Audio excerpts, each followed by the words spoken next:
Hello, everyone, and welcome back to another episode of the Bridging Impact Podcast, the podcast that is passing wisdom to the next generation of parents, coaches, and athletes to transform the next generation of young leaders. So, in today's episode, we are interviewing Tyler Leclerc, and he is the founder of TLJ Training. And it's a really inspiring story. He's only 24 years old. He owns his own gym, and he talks about the process of learning about skill acquisition and the journey of being a young business owner. And so there's so much more to it, and I'm really excited to share this conversation. There is a few swear words, so just want to preface that, but great episode. So without further ado, hello and welcome to the Bridging Impact Podcast. Tyler, I am thrilled to have our conversation today to talk about how, as both of us basketball trainers, how we can impact the next generation of youth in the game of basketball. So welcome to the show. Thank you for having me. Looking forward to it. All right, so let's dive right into it. What was your experience like going from player to coach? I know from doing a brief little bit of research on you, you've always kind of been interested in skill development, and you found yourself, kind of transitioning after college ball, recognizing that maybe, your calling wasn't necessarily so to be a player, but to give back the game and coach the game. So share what that experience was like for you. Yeah, so for me, it was a pretty smooth process just because I started training before I even stopped playing. So I've always just been kind of interested in more specifically like the strength and conditioning stuff when I was younger. My dad was a physical therapist, so ever since a young age, like he's always preaching the importance about stretching, strengthening, all this kind of stuff. So that kind of drew me into the interest of the strength and conditioning training. So then I started working with some of my teammates when I was in high school, trying to help them out and just exploring that kind of avenue myself. And then as I got a little older, I was more interested in the basketball. And then I just started training kids before I even finished playing. So once I got into college, picking that up even more, training high school kids, training teammates on my college team. And then as I was playing, I was just like, you know what? I kind of like the training thing more than I like the playing. So I just decided, you know what? I'm going to go all in on the training thing. And then once I stopped playing my freshman year, I decided, you know what? I'm going to drop out. I'm going all in on this training thing. So it was a pretty smooth process just because I had that experience before I even stopped. And then once I stopped playing, I knew 100% what I wanted to do, and I just dove in head first. Right. Could you talk about how that clarity really helped you kind of launch? Because I think that's a big challenge, at least, for a lot of, trainers or entrepreneurs or coaches, they're like, I kind of want to do this. I kind of want to do that. Did it come from like, different reflections, or is it just something that kind of like felt right and natural for you? Yeah, I mean, I think it was a lot of a mix of things just because, number one, I knew, all right, I kind of like training more than I like playing. And then the other part was I knew school wasn't really for me, and I knew I didn't need school to do what I wanted to do. So so the biggest thing for me was like I looked at time and money. What's the best use of my time and money? I knew for what I wanted to do, if I want to run my own business, basketball training, whatever it is, my money and my time is better spent not going to school. So my time and money was better spent investing into my own knowledge, learning on my own, because I can learn faster than if I was to just sit in a classroom, wait for the pace of everything else. And then I can also spend my money more efficiently on my own than spending it on college. I knew I was going to get a much higher ROI out of that. So for me, it's not a simple decision. It's a tough decision, but it was an obvious decision. It's not an easy one, but it was obvious for me. I knew, okay, if I want to do this thing, if I want to do it as fast as I possibly can, me sitting in college for 3 more years is just not going to be it. So just had to take the jump. Yeah, no, that's interesting, and I'm sure it took quite a bit of courage because I'm sure whether it's your parents or the people in your circle are like like, hey man, you got to go to college, right? You got to do this, you got to do that, you got to follow this path, right? And I know for me as an entrepreneur, sometimes you hear people in your ear like, get that regular steady 9 to 5 job, so I definitely like can relate to like, nah, I just want to go get it right now, like right now I'm really investing in kind of the skill acquisition, and that's kind of what I want to lead into. You talked about how when I was doing research and when I'm, kind of listening to what you're putting out there, you talk about the importance for trainers to learn about like psychology and skill acquisition and the mental skills side. Can you talk about what that journey was like to learn, how to train players, how to teach players? Because I think that's something that I've worked with quite a bit of coaches and they know the game, but there's a difference between knowing the game and teaching the game. Yeah. Yeah. I mean, for me, it was pretty obvious, like the importance of skill acquisition. Like for whatever reason when I was kind of starting, it wasn't a focus. Like I never heard anyone talking about it. it was funny because like I just made a video about this the other day. So I was looking back at one of my notebooks when I was, so I think it was 2019, 2018. So right when I was finishing school, getting into training, I wrote down what are the 5 most important skills that I need as a trainer to start to develop. So I looked at, okay, obviously basketball IQ. We need to know the game. Every trainer knows that. We got to know the game. We got to know sets. We got to know plays. We got to know moves. And then I was like, okay, the next one's communication. So I got to be able to talk really well, right? And for me, I was not good at that. So one thing I would do is like, okay, if I need to work on that, one thing I started doing was just reading a book out loud, practicing just literally just talking, right? And then that would be something I'm focusing on in my session. So I'm constantly trying to get better at that. And then the next thing I was like, actually getting players better. So what goes into that? Okay, how do we learn skills? Okay, then I got down that whole rabbit hole. So just started reading a shit ton of books on that, trying to apply it. And then the fourth thing was just like psychology, like I said. How do players think? How do players learn? When they're struggling, what are they thinking? The more you can step inside the mind of the player that you're working with, the better that you can help them and guide them to where they want to go. And then the fifth one was just kind of like the physiology of everything, right? Bone structures, muscles, how those muscles are being worked out during sessions. And I already kind of had a background on that because I was originally going for the strength conditioning. My dad was a PT, so I knew a lot about that. So for me, those are like the 5 main pillars of a good trainer. You need to know all of those things. Most trainers, like you were just saying, like they just know the game. And that's just simply not enough. If you want to help players, you got to know way more than that. You got to know the science, you got to know the physiology, you got to know the psychology, and you got to be able to communicate it. So you got to put all of those things together, and that's something that I think I caught on early, and that's I've spent a large majority of my time trying to purposefully develop all 5 of those skills. Yeah, I would love to let kind of know a little bit more like the minute process, like what books and resources were really Mm-hmm. helpful and instrumental for you when you were learning these five important traits. So I'd say one is really good is Language of Coaching by Nick Winkelman. Might have mispronounced his last name, but um, another one is Constraints Led Approach. Another one is I have a whole bookshelf here behind me. Yeah, I see Um, it. what else we got? Skill Acquisition in Sport. That's a really good one. Um, Dynamics of Skill Acquisition. That's another really good one. Talent Code, Culture Code. Those are all some really decent ones. But it's just like one book's going to lead you to another. So when you read books, a lot of books reference other books. So okay, I started on the simple books, and they recommended the more complex books, and I'm like, you know what, I'm going to just keep buying fucking books and keep reading them. And then now we ended up here, so worked out. Yeah, no, I love it. It's kind of that continuous cycle and just kind of always being hungry to learn more. And now Exactly. you've been in it here for 3 to 5 years. You got your own gym now. Can you Mhm. talk about how learning is still an important process for you to continue to grow as a trainer? Yeah, I mean, I think one thing just in general in terms of the business side is you're going to make money in proportion to the value that you bring. And the more valuable you are as a person, the more you're able to make. So a big thing that I learned like early on was like the more you earn, the more you learn. It's not obviously a direct correlation. You need to translate it. But just like the more valuable you are, the more money you can essentially demand and people will be willing to pay. So for me, I was just always like, you know what? The more I know, the more that I learn, the more value that I can bring, the more money that I can make, and just the more I can help kids. You know what I mean? Like, if my knowledge is limited, I can only help kids so much. I can only take them so far. The more I know, the further I can take these players, the more diverse players that I can work with, and the more consistent those results are going to be. So I just knew that early on. Like, I just got to keep learning. And for me, I'm just a pretty curious person in general. So like, I'm curious in a lot of different things, but you just got to keep learning because the second you get stagnant, everything else gets stagnant, and the second you start to fall behind. So if you're not growing, you're honestly going backwards. Yeah, 100%. There's no such thing as staying flat line and staying the same. Exactly. You're either, kind of like learning, reflecting, making mistakes and like, learning new things, or, you're getting complacent. You're like, I know enough. But then, Hmm. we got other, people coming in that are hungry and want to continue to grow and get better. And, I want to kind of, rewind a little bit kind of to what we were talking about when you were first, learning. And what was it first like, when you were trying to, get clients coming in and grow your brand and grow your awareness? I know you're working on different clinics, but Hmm. talk about that, like, first step of marketing yourself and getting yourself out there, and, maybe how much time did it take, give or take?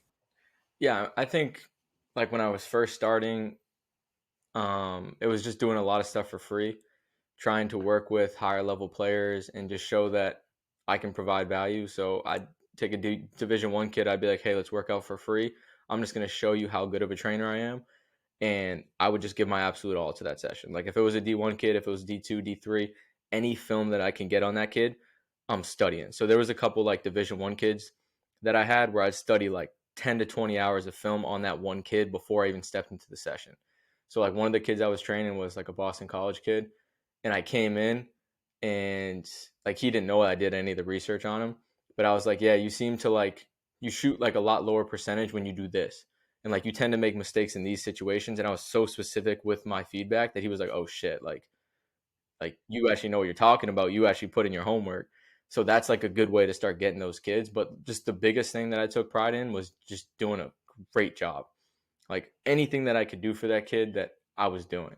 And when you have a really good product, when they see that you really care and you're delivering value, then they'll stay and then they'll tell other people. And then that's how you slowly grow. Word of mouth is obviously the best form of marketing for pretty much any business, but especially in this business. And it just comes down to doing a good job. You do a good job, people are going to start talking about you. Yeah, 100%. And you talk about, the film of it being prepared, right? Like in doing a great job, but Mm-hmm. doing a great job starts before the session, right? Whether doesn't matter if you are in a basketball business, training business or as a teacher, right? That Mm-hmm. preparation that gets you ready to, give exactly what that player needs in that moment. And, I know that you train, players that are from beginners to pros. So I'm curious, how do you prepare differently? Obviously for those that are beginners, Mm-hmm. differently than those that are professionals, college players. Yeah. So with the younger kids, for me, the preparation was all the studying that I've already done. So just the knowledge that I already have and being able to deliver that is kind of the preparation. Just because I know, okay, if I have a younger kid, this is the plan of development. This is the plan of attack. If you have a younger kid, you don't have to be as specific. You can be a lot more broad. You're trying to build these general coordination skills, all of this stuff. The older you get, the more specific you want to be with your plan of attack. If I have a high school kid, maybe it's a little broader. We're working on 2, 3 things that are going to elevate the game. And then as you get up in that rank, like a pro player, it might be one kind of specific thing that we're trying to work on. Like one of my guys, maybe it's just using the 3 point line more. He tends to step on the line. He shoots deep twos. Let's make that threes. If we really improve that throughout the whole offseason, that's going to make a big difference in his game. Just because he's so set in his ways, his position's locked in, his style of play is locked in. So I can't come in and just be like, yo, we're just going to throw everything out the window at 25 years old for the player and just completely scrap everything. Like you can't do that. Versus a young kid, you can be a lot more broad. So the preparation is very different. Like I said, like older pro players, that's studying film, that's learning tendencies, that's learning their movement patterns, kind of diving into what they think, how they think. Versus the young guys, it's just like, let's just go out and play. Let's have fun. Let's make sure they love the game. And let's just make sure we're obviously getting a little bit better, moving in the right direction. Yeah, 100%. And I think one of the things that we were talking about a little bit before on this podcast was talking about how, sometimes trainers are training, especially I'm thinking about the young kids because that's like the target audience that I'm Yeah. typically working with. They train them to have such a deep bag, but then they don't end up having a feel for the game. And I know I've watched some of your content about you, helping, young players develop like a feel for a game and be able to make reads and, Mm-hmm. you know, building that high basketball IQ. Does that come from, only basketball sessions, or do you send them videos? Like, how do you help develop basketball IQ in younger players? I think the biggest thing is just letting them play. Like most trainers, like you were saying, they're trying to develop the bag, they're trying to learn all these moves. Like most of it comes down to understanding space, understanding how to move within the offense, understanding when to shoot, when not to shoot. Like that's a large majority of it. So you can learn that just by kind of putting them in situations and letting them just rock out. Like yeah, the moves will come, but they'll oftentimes learn them on their own. They don't even need they'll learn that by just watching YouTube and going out in their backyard and trying it. Like they don't need you to tell them every little detail. But what they need, because they oftentimes don't get enough of nowadays, is just organized, somewhat structured play. Like, hey, let's play 3-on-3. You get one dribble every time you touch the ball. That's going to teach them movement. That's going to teach them spacing. That's going to teach them shot selection. That's going to teach them the reads. Okay, if this guy's closing out, I got one dribble to try to go by him. This guy moves here, I'm going to pass. Like they're learning all of these things subconscious. They don't need you to teach them the fucking punch sidestep at 7 years old. They don't need it. Like they're going to learn it anyways. And most of the time, half these players get burnt out because you're trying to teach them such a deep bag that they just don't love basketball anymore. Like they're 10, 12 years old. They don't need to know this stuff. And I think that's sometimes part of the problem is just like understanding that kids are kids. They want to have fun. And then if they get older and they're really curious, they really want to know the stuff, you can teach them. But if you just hammer these moves into their head, make training super boring, analytical at a young age, they're just going to fall out of love with the game. And all that training went to shit because they don't even play anymore. 100%. And the most important part for me, for when I'm training and working with, younger kids, especially like younger than high school, hopefully get them to love the game of basketball so they keep playing. Because let's be honest, we're both not playing anymore, but we still love the game. We're still giving back to the game, and we want them to have positive relationships, whether they're going to be a trainer or a coach or not. Hopefully that they will stay physically active and, play basketball as a sport, as a hobby, to stay in shape, once they're done, because they had such a positive experience when they were younger. And that's something that I've been, really big on. And I'm curious, how do you, talk about, building that, off the court impact as well as on the court impact with those that you work with? Yeah. So, I mean, like you were saying, like, especially the younger guys, I just want to make sure they enjoy the game. And the big thing is just trying to build a relationship. Like as a trainer, as a person that is interacting with these kids on a weekly basis, some of them multiple times a week, I'm able to help kind of just shape their perspective, not only on basketball, but on the world in general. So I try to influence them in the most positive way that I possibly can in as many different ways, depending on the kid, right? Like I have some kids where I talk about like, hey, once you're done playing basketball, like say you walked out of this gym today and you couldn't play basketball again, what would you do with your life? And most of them have never even thought about that. And then now I'm able to kind of help them just think a little bit different. And some of them are like, hey, like I love basketball, but I don't think I want to play when I get to college. I'm like, okay, what do you want to do? Like what? And I kind of help shape them figure out what they even want to do with their lives. Like some of them, I'm like, what do you want to do? They're like, oh, I have no idea. I'll just go to school for business. But I'm like, okay, what do you like to do?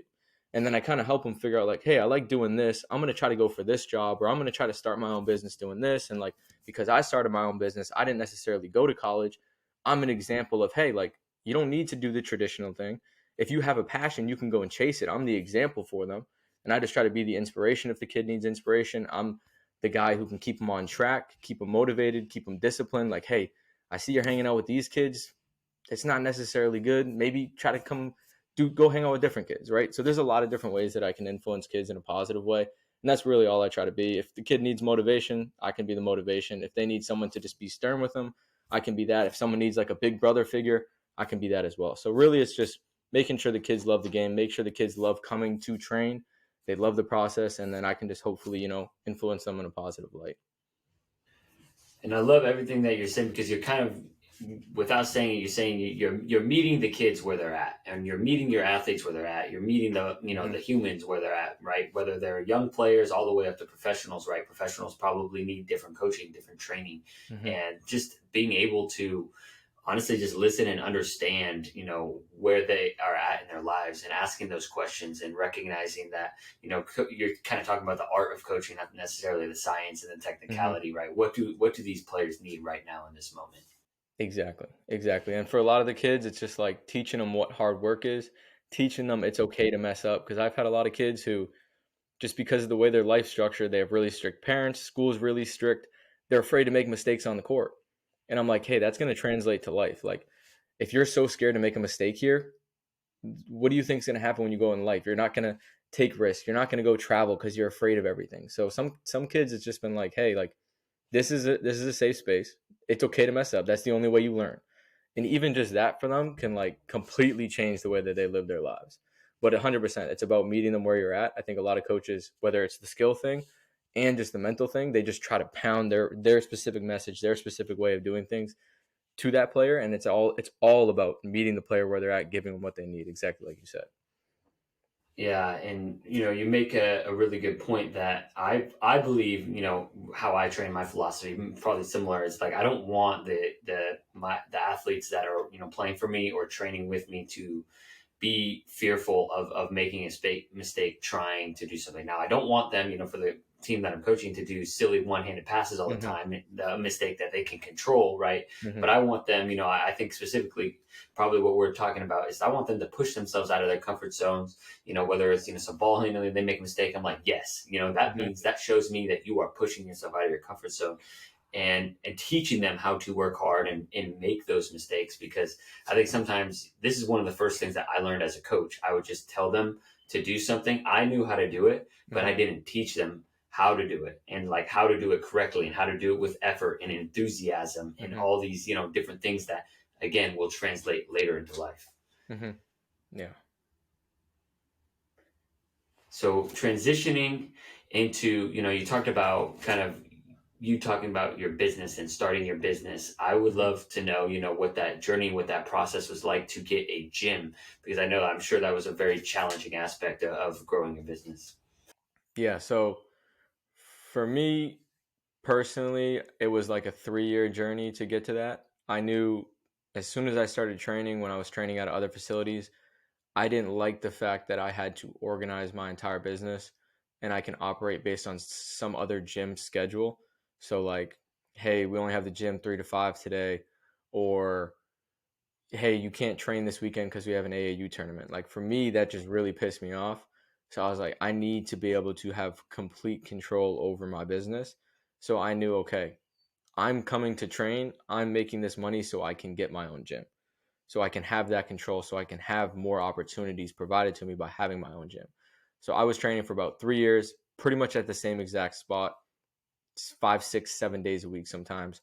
I was training on side courts when they had AAU tournaments, kids screaming, kids throwing the ball onto my court, trying to come on, shoot. I'm like, hey, kicking them off, like sneaking into YMCAs. I did literally everything, sneaking into my old high school where the lights wouldn't even turn on. We were training in the dark, did everything. But the whole time I'm like, I'm saving every dollar that I can so I can put this to my gym. Now, COVID happened. So I had a good amount of money saved up. COVID happened, and then a new owner came into the facility that I was at, and they're like, "Hey, we're jacking the prices up for rent. This is how it's going to go. No ifs, ands, or buts. We kind of control you." So I was like, "I'm not taking that shit. Like, no way." So I was like, you know what? COVID, perfect opportunity to try to look for a gym. I found a couple different spaces. The space that I got wasn't great, kind of run down, kind of funny. So one of my mentors, I was like, hey, can you come check out the gym, see what you think? And he came in and he was like, don't do it. And for me, I'm like, all right, like he knows something that I don't like. But I was like, I kept thinking on it, kept thinking. I'm like, you know what? Fuck it. I'm doing it anyways. Like, would have cost me a lot more money. Not a great time. Literally signed the lease June 2020, 3 months, 4 months after COVID, like peak chaos. But I'm like, you know what? I believe in myself. I can adapt to any situation. I'll figure it out. Boom, signed the lease, figured it out, made it work. And then obviously I had my own gym and I've had it for about 2.5 years now. So it's been going pretty well. Definitely can't complain. Was 100% smart decision, 100% good time to do it. So glad I bet on myself. Yeah, no, that's really cool because I know I share the same thing. I don't know what it's like, in Massachusetts, although I'm sure the winter is even more challenging. I know a lot of times because I'm outside a lot of times, going to different parks, and sometimes, the LA parks technically, like, they don't allow you to technically, train. So, and then finding a gym, right? It's so competitive. Everyone wants to get in the gym, but you don't get that consistency that you're talking about because, when I was working for a different company, we would have, certain, nights every Tuesday we were training. Well, if that school had a game, then that affected a certain class, right? And so you just don't have that control over it. So that's really cool that you kind of, were able to do that. And did you, kind of raise funds, or was it mostly just, saving from your business prior? Yeah, so it was just all saving, just used all my own money. So it was only a half court, but I mean, overall, it cost me like 50 grand. So my main goal originally was I was trying to buy a real estate property first. And then, so I had all the money saved up for that, but then COVID hit and then the gym came. So I was like, you know what? I'm going to take that opportunity and do that first. Um, so yeah, I just used all my own money. I could have raised funds. I could have got investors, but I was like, you know what? If I can do it all with my own money and just have complete control and not take out loans and be able to sleep at night, 100% would rather do that. So Yeah, keeping it in house, and making sure, you keep that equity, that control, that financial freedom that I'm sure that, probably something that you wanted as you, were pursuing this. And, what kind of courage did it take, and what kind of like, because I'm sure I don't know what your circle of influence is like, Mhm. or like the thoughts that are going in your head where you're just like, I'm going for it, I'm going to do it, like I have no ifs, ands, or buts. If I fail, that's fine. Yeah, I mean, I had a pretty good circle around me at that time, and I knew like I just know what I'm capable of, like, and I know no matter what I can figure it out. I knew at the time, based on where my like how my business was doing at that time, that this would be a big jump and it'd bring me a lot of opportunities, which it definitely did. Like if I didn't have my own gym, I wouldn't be on these podcasts. My training business wouldn't be where it is. Like, but for me, I just knew like I'd rather take a risk and fail than not. Like I would much rather try to go for everything than just be fucking average forever. Like so I was like, I'd rather do this and just completely mess it up and just never train again than to sit back and train at other people's gyms and have people tell me what to do. So I was like, I had no hesitation about it. I knew it was the right decision. I weighed all the pros and cons, journaled about it, thought about it, consulted, but ultimately, like, no one was going to tell me different. Like, even if people told me, no, don't do it, it's not smart, I know what I'm capable of. So I was just like, I'm 100% all in. Let's do it. Yeah, you went for it, and like you said, now you're here, and obviously, hmm you've been growing on social media, which I'm hmm sure has helped with these different opportunities with how I found you, and hmm that journey, going from when you started training in high school and in college to now and having your own gym. Do you ever like look back and reflect and are just like, wow, like I was able to accomplish this, like I was able to do this, and this is what I really hope to inspire for the the youth that I'm training.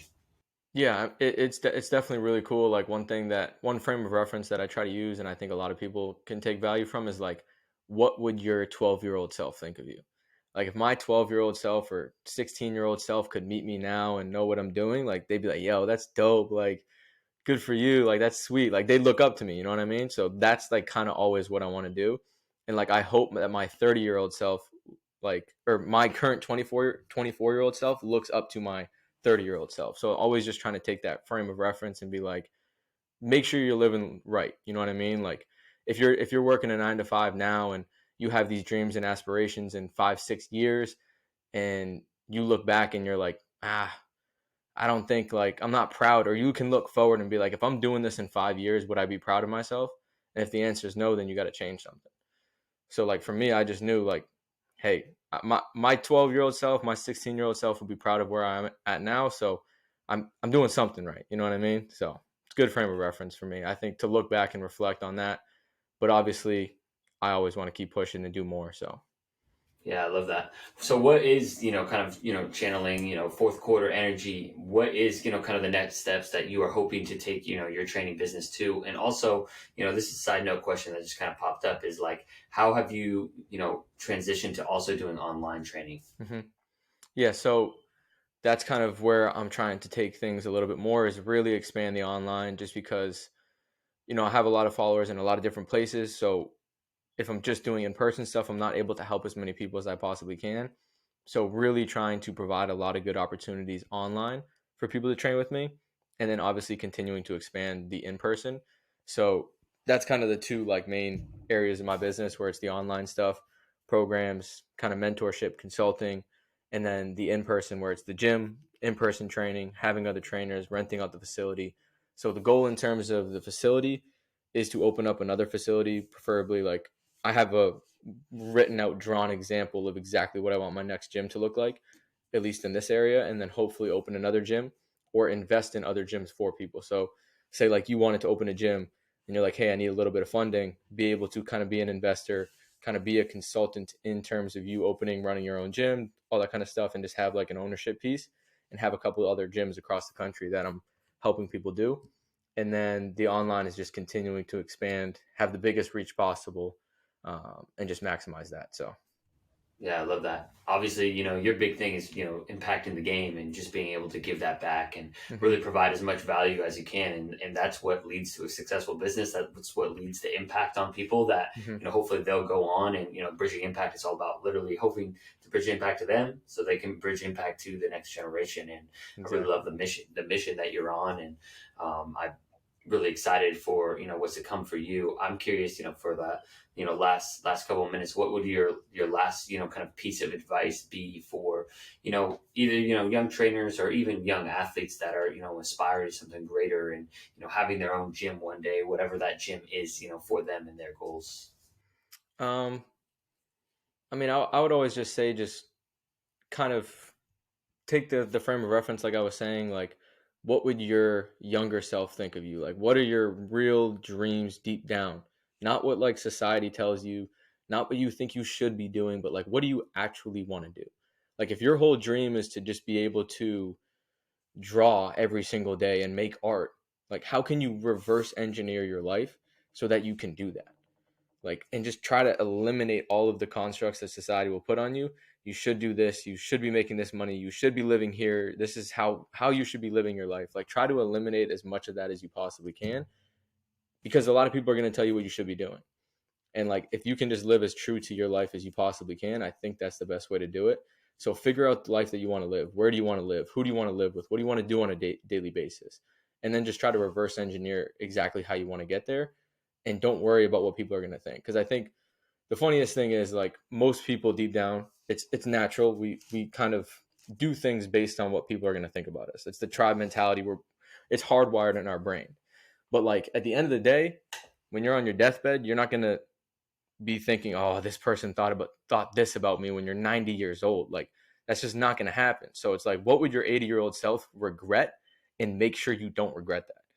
Like, for me, I just took a trip to Europe, and I just went completely by myself. Like, when I'm 80 years old, I'm going to look back and be like, I'm glad I did that. Like, I don't have the money that I spent anymore, but who fucking cares? Like, I have the memories. I'm going to be like, that was dope.